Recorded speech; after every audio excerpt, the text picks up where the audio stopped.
最近的市场呢是非常的波动，美股市场在上个星期，哇，好像关税战了，发生了什么事情，跌了很多，又过了一个星期，又好像没事情了耶。然后我们再来看一下港股，哇，真的是非常强势，在过去一个多星期里面，也是有很多的股票涨了蛮多的。所以今天我们也是来讲一下我们最新的看法，中概股爆升的板块和股票，我们现在怎么样能够提升我们的投资回报。我们在之前也提到过，2025年是一个不容易的一年，年初到现在已经是非常的波动，在这个市场当中，你要赚钱的话，难度也是要比去年更加大了。所以怎么样能够提升回报？其实呢，我觉得DeepSeek 我们之前也讲到，是 AI 的爆火之后的第二波，很大的第二波。ChatGPT 在2022年的11月份面世的时候，这是开展了第一波。当时我们也做了大量的一个 YouTube 拍摄，说这是工业革命之后资讯革命的第4波。第一波是 PC， 第二波是互联网，第三波是移动互联网，第4波的信息年代的革命里面是这个 AI 的出现。而这个 AI 的出现到了现在，这个 DeepSeek 出现呢，其实是加快了整个 AI 的普及化。我们之前也讲过，为什么 AI 这个 DS 出现之后会加快，对整个股票的影响也是很大的。好多人说怎么百度没怎么涨啊？因为百度是闭源的， DeepSeek 的出现是挑战百度做了10多年的一个领先的 AI 的地位，而突然之间人家2年就追上了，而且是比你跑得更快。所以呢，现在短期内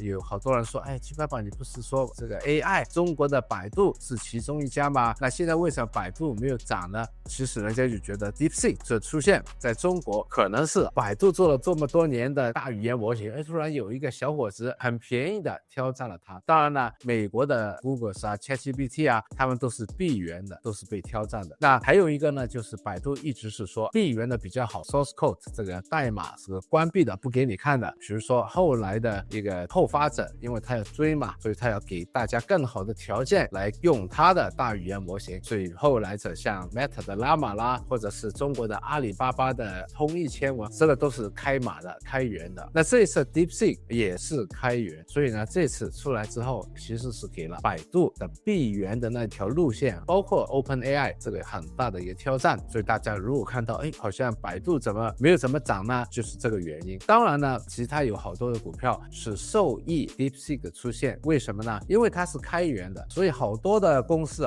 前期没有投放科研 R&D 在研究方面，突然之间免费拿，人家做好的研究还是做到了全世界震撼的。 DeepSeek 我们也用过，它回答的问题是要比 ChatGPT 还要好。 DeepSeek 现在是很领先，在很领先的时候，它还是把所有的代码 Open 开源，所以这个时候没有投放 R&D 的，或者在后面赶不上的，反而是受益了。在前面领先的，比如说百度，或者是美国的 Google， 或者是 ChatGPT， 同样的受到了威胁。 OpenAI 没有上市，背后还有特朗普的金主 SoftBank 等等在支持它，但是我们看不到这个股价没有飙升。但是呢Open Source 的 Meta 就受惠了， Open Source 的阿里巴巴就受惠了，就是这个原因。但是呢，最受惠的还不是这几个股票。我们4个星期前的一个 YouTube 视频是事先的，整个世界还没有注意到 DeepSeek 的时候，我们已经注意到 DeepSeek 了。在当时有讲，当时的 R1 这个 R1 的版本还没出来，你看到我们讲的时候还是讲 Version 3的时候，其实已经是追了欧美的或者美国的最先进的 AI 了。到它的 R1 出现了之后，是震撼了全世界。所以呢，其实这个我们里面已经讲过了，包括里面我们还讲有没有可能政府监管不要 AGI 的出现，人工智能有一天可能会威胁到我们整个人世界的工作啦，或者是安全啦。在这个视频里面也讲，我们看法基本上是说不可能的，也是发生了。 DeepSeek 的出现，美国是加大了力度，不再监管了，要慢慢的控制啦，都是 all in， 都是全力。美国的特朗普都说了 wake up call， 所以呢，中国也是会继续的投放资源，美国也是会继续的投放资源。而这个 DeepSeek 出现也是对 NVIDIA 带来了一个很大的威胁。那我们在 GMT 里面呢，也是在1月24号提到，当时 DeepSeek还没有公布 R1， 在24号之后的那个周末讲的我们那个时候是星期集网上讲到了现在美国和中国的 AI 的竞赛，但是两个其实都很强的，我们一直是有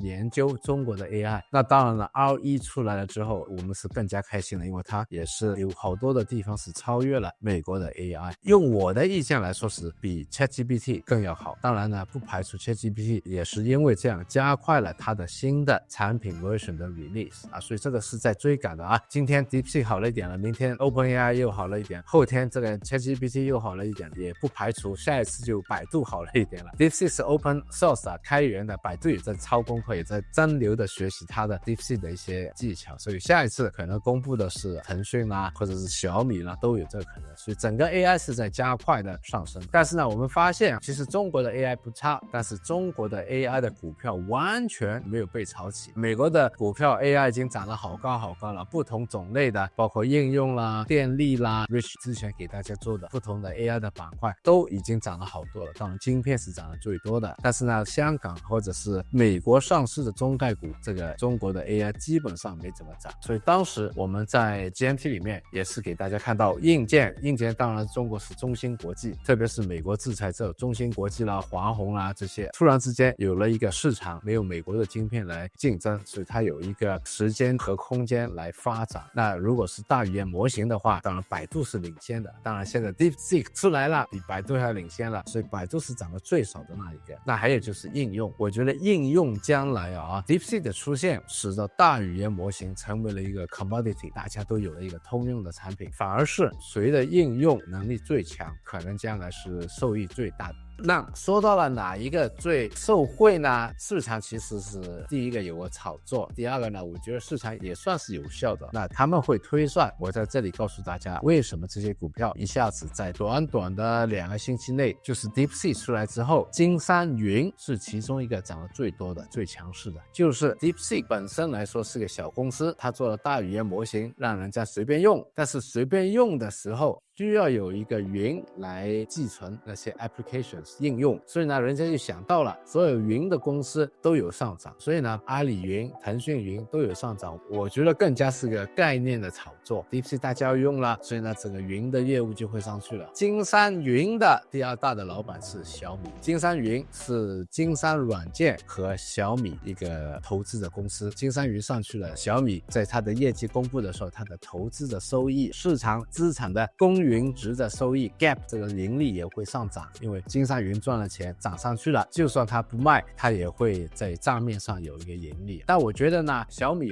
除了金山云之外，它另外有一个更加厉害的，就是它直接把 DeepSeek 第二个版本的开发人挖到了小米。那大家再想一下， DeepSeek 的代码又是开源的，所以雷军只要几分钟把 DeepSeek 的 source code 这个代码 copy 到小米方面，小米等于是省掉了好多年好多钱的开发了。那以后雷军又怎么样用这个人工智能，特别是我们刚才讲到的人工智能在应用的方面来受益呢？我觉得有可能，极大的可能小米反而是这次 DeepSeek 的出现的主要的最大的受益者。包括苹果其实当时也在说怎么用 AI， 曾经炒苹果炒的股价很高的时候，就是说其实我们的手机啦、我们的汽车啦、我们的智能家电啦，背后都是 AI。 所以我觉得这一次的 DeepSeek 的出现，再加上 DeepSeek 的开发人被小米聘用了， DeepSeek 新的软件的出现，是绝对的是加快了小米的 AI 方面的一个落地。所以我觉得以前想到 AI 的话，小米不是最受惠的最主要的一个，反而现在呢我觉得是一个比较能够受惠的。小米我从2018年的当时是线下的投资乐园有介绍过小米，2019年 GMT 头2个分析的股票，其中一个是小米。它在最艰难的时候又回到8块多的时候，有人还在问我，你这么还不放弃小米啊？我是一直陪伴着雷军，在他8块多的时候不是 all in 了，这是我第2个最看好的。然后我是密切的留意着它3月28号电动车的 launch 推出，电动车一 launch 之后，当时我记得是14块15块，后来呢一下子涨到17块，就是一成功涨到17块，后来又调整下来到16块左右，16、17 17、16、17、15，调整了一段时间，所以那时候买的话就买了好开心啊，好爽。所以我现在第二大的重仓股就是小米了啊，不代表你们要买啊，特别现在这么高了，但是长远来说还是有非常好的强势股。我很感恩呢，就是跑赢了恒生指数的啊。那当然了，我也是因为有一部分买到了 AI 的相关的股票，我还是比较分散，因为这么多的资产嘛，不可能放在一两个股票里面啊。那我也很开心，就是有一些其他的 GMP 的同学20%，去年也是大幅度跑赢了，那我就去问他了，哎，今年你怎么样？他又是大幅度的跑赢。我觉得自己赚钱固然开心，能够跟大家一起赚钱是更开心。所以如果大家想跟我们一起在全世界，刚才也看到啊，不同的 slide 也看到我们在全世界寻找机会，看到不同的东西都比直播还有事先的。而且直播里面我们比较不想讲个别股票，因为怕大家不懂股票的人听了一个号码就去买，所以你到了 GMT 的时候，我们会把好多的课程都开通给大家，要求大家去学。通过我们每一次的 GMT 的 Weekly Coaching 也是学到一点，就是大家有独立的判断的能力，然后再去做一些参考。我很有信心了啊，大家是可以大幅度的改善你的投资的回报哦。那好了，再回到我们的框架，选股5部曲的话，第一步我们是要看牛熊周期。那港股、中概股的牛熊周期是跟美股是不一样的，但是港股的话，我觉得很大的可能是一个牛2的初端的开始，特别这一次是被 DeepSeek 带动了科技指数，而科技指数每一次都是一个火车头带动整个大势的。那所以呢，我们在去年年底预测一下明年的时候，我当时的预测就是因为香港的股票价值是最低的，所以呢之后当这个资金回到了香港的时候，有一个很长的牛市的一个爬坡往上爬，不是说涨了一点点了你就怕要调整。那当然会调整，一定会调整，但是整体来说是个牛市的开始，就当时我是这样的一个判断。到了2月5号之后，就过掉了40天左右， Goldman Sachs 啦 Merrill Lynch 啦，或者是 Deutsche Bank 啦，都开始讲外资开始看好中概股了。其实其他的外资也看到美国的股票已经涨到了强弩之末，已经是涨了这么多年了，你还需要这只牛还要冲多久呢？所以呢，现在的资金啊已经是开始回到了中概股。当然我们是一早就看好了中概股，去年的2月16号1年前我们就看到了聪明钱正在进入中概股啊。当然了，涨了一段时候之后就有一个熊陷阱，就会调整一下，人家就开始怀疑了，哦，这个中概股完蛋啦，中概股又垃圾啦等等。最好的时机还是在市场没有发现这些10倍股之前，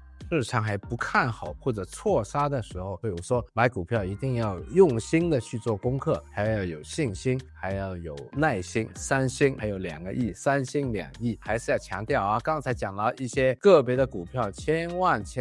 就是不要听了号码就去买，先学习。你不懂得下车的话，我给你的车子没问题，但是你不懂得开车出了问题就是很大的问题了啊。那这个课程是我送给大家的免费的礼物，这个第一天的课程叫如何可以做到长期安心的超级盈利，是免费送给大家的，我相信大家一定会是价值满满的。看到现在你也给自己一个赞，也给我们一个赞吧。那如果你还没有订阅我们的频道的话，记得订阅并打开旁边的小铃铛。那我们下次再见。